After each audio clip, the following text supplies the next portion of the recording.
I think I just got a little bit more angry every kick. So the first one, I thought they called timeout, and then I realized it was a false start. But going into the second one, they called timeout again. So in my head, that's two timeouts.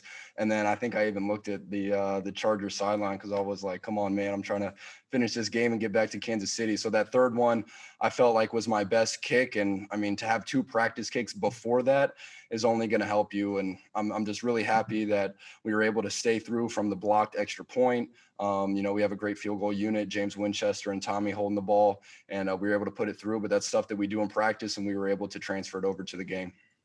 Let's go next to Blair Kirchhoff. Go ahead, Blair. Hey, Harrison, did just kicking on the field in a new stadium, did you get any pregame knowledge that helped you in the game? Not really pregame knowledge, but during the week, I did a little research and read an article that the turf in SoFi Stadium was the same turf used for the Texans and the Cowboys stadiums. And I thought I had good games whenever we kicked there as well. So I wasn't too worried. And then after the first couple kicks, I was used to the turf. I think it's really nice. It almost feels like you're kicking on grass. I felt really good today, and I had a great warm up, and then was able to continue that in the game. Let's go next to Sam Mellinger. Go ahead, Sam. Hey, Harrison, you just used the term like two practice kicks before the third one. I know you have no choice but to look at it as a positive, but when teams try to ice you like that, I mean, do you feel more confident the next time you get a swing at it? I think every kicker is different. I definitely felt more confident. The 53-yarder, I didn't like the way it kind of curved left. I made an adjustment with Tommy as far as our aiming point. We aimed farther right for the 58-yarder, but a 58-yarder is a longer kick. I swung a little harder, and that one kind of hugged the left upright. And then for that last kick, I had the same aiming point, and I think I just slowed down my leg swing a little bit and hit a better rotating ball and a better ball, and I thought it went down pretty much the middle. Let's go next to Adam Teicher. Go ahead, Adam. Hey, Harrison. Hey, congratulations. You remember we talked about your maybe increased range when camp started, if you remember. Do you feel like the things you did in the offseason enabled you the Chiefs maybe to be confident in you trying these kinds of kicks? And do you feel like you maybe would have made these kicks earlier in your career, even last season? Last season, I don't know if I would have been as consistent from that distance. If you look back to 2017 against the Texans, same turf, like I said, 49-yarder at the end of the game, barely made it over. So I definitely have a stronger leg than I did in 2017. Last year, I had a pretty strong leg, but did not have the accuracy. This offseason, I was able to make a lot of long kicks, and then going into training camp, I really wanted to show the coaches I could be consistent from that distance.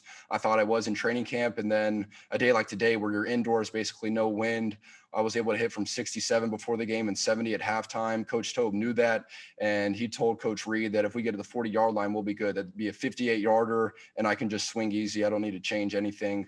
But last year, I don't think I would have made all three of those. Hopefully, I would have made the last one, but I definitely feel stronger and more accurate this season. We've got time for a couple more. Let's go Darren and then Nate. Go ahead, Darren.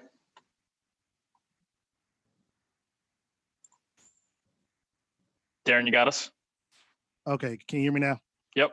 Okay, Harrison, congratulations. I know you've tied Nick Lowry twice today on his franchise record. Look, according to what you were saying earlier, what you did in the offseason by training, by kicking longer field goals, that allows you to, in essence, strengthen your leg and strengthen, how far you can kick.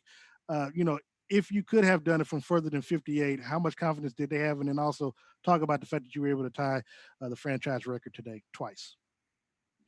As I said, I made the 70-yarder at halftime. I told Coach Tobe that, so he was feeling confident. So I'd say if it was on the, the 52-yard line or the 48-yard line, that'd be a 70-yard field goal. I would have felt good making that kick. I don't know if Coach Reed would have let me, but if it was the end of the game situation, a long fourth down, I would have felt confident going into that. And then, I didn't know that Nick Lowry had the record for 58 yards. I'm fortunate to be a part of a great organization. I was able to make 56 yards last year and now 58. I guess I got to break the record and beat Nick Lowry. Hopefully next week, Monday Night Football. Let's go to Nate Taylor to close us out. Go ahead, Nate. Hey, Harrison, just wanted to ask you, because the Chiefs are so known for scoring touchdowns, you obviously wanted to be a part of the offense. I just wonder, how much do you think people around the country, around the football industry are understanding your element to the offense, where once they get past midfield, you can obviously come into play? And then how much of that was your thought process this offseason to be an addition to the offense in that sort of way? You know, I've been accurate throughout my career, 2017, 28, 2019. I think for me to take it to the next level, I have to have some longer kicks. You know, in 2018, my long was 54, which is okay, kind of middle of the park. Last year, you know, making a 56-yarder was big. But now, as I said, I feel comfortable from 58 and beyond. I think that's what I got to start doing to separate myself from the rest of the kickers in the league, is start making longer field goals, and I feel confident doing that. And obviously, I'm super thankful for Coach Tobe and Coach Reed for trusting me and letting us attempt those long field goals.